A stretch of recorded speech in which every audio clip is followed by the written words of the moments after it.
നബിയിൽ നിന്ന് നമുക്ക് കിട്ടുന്ന സുന്നത്ത് ജീവിതത്തിന്റെ ഏത് മാർഗങ്ങളിലും വളരെ ലളിതമായി ചെയ്യാൻ പറ്റുന്ന സുന്നത്താണ്, വളരെ ലളിതമായി. പക്ഷേ അറിവും വിചാരവും വേണമെന്ന് മാത്രം.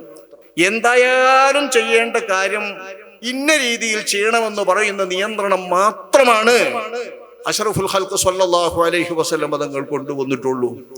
അല്ലാഹു തആല ഈ മനുഷ്യ ലോകത്തിന് റസൂലിലൂടെ നൽകുന്ന വെളിച്ചത്തിൽ ആ ഒരൊറ്റ വ്യവസ്ഥയെ അള്ളാന്റെ ഔദാര്യം കൊണ്ട് വെച്ചിട്ടുള്ളൂ. വമാ ജഅല അലൈക്കും ഫിദ്ദീനി മിൻ ഹറജ് മില്ലത അബീക്കും ഇബ്രാഹിം. നമ്മുടെ നുത്ഖിയായ ഖുവ്വത്തിനെ, മാനവികതയായ നമ്മുടെ സിദ്ധിയെ, മനുഷ്യൻ എന്ന നിലയ്ക്ക് നമുക്ക് അള്ളാഹു നൽകിയ ആത്മാവിനെ ആത്മാവിന്റെ പരിശുദ്ധിയോടുകൂടെ കാത്തു സൂക്ഷിക്കുകയും അതിന്റെ പരിശുദ്ധിയാൽ ഉണ്ടായിത്തീരുന്ന എല്ലാ സിദ്ധികളും നേടാവുന്ന ഉയരങ്ങളിലേക്ക് വളർത്തിക്കൊണ്ടുവരികയും ചെയ്യാൻ നമുക്ക് ഒരേ ഒരു മാർഗമേ ഉള്ളൂ. അഷ്റഫുൽ ഖൽഖ് സ്വല്ലല്ലാഹു അലൈഹി വസല്ലം തങ്ങളോട് കൂടെ പഠിപ്പിച്ചിട്ടുള്ള, തങ്ങളിലൂടെ നമുക്ക് നൽകിയിട്ടുള്ള ഈ ദീനനുസരിച്ച് ജീവിക്കുക. ഈ ദീനനുസരിച്ച് ജീവിക്കുന്നത് തന്നെയാണ് ശരിക്കും ഇത്തിബാഅ്. ദീനിന്റെ ഏറ്റവും ഉയർന്നതനുസരിച്ചുകൊണ്ടാണ് അല്ലാഹുവിന്റെ റസൂൽ ജീവിച്ചത്. ആ ഉയർന്നത് തന്നെ നമുക്ക് എടുക്കാൻ അള്ളാഹ് പറഞ്ഞതുപോലെ വമാ ജഅല അലൈക്കും ഫിദ്ദീനി മിൻ ഹറജ്.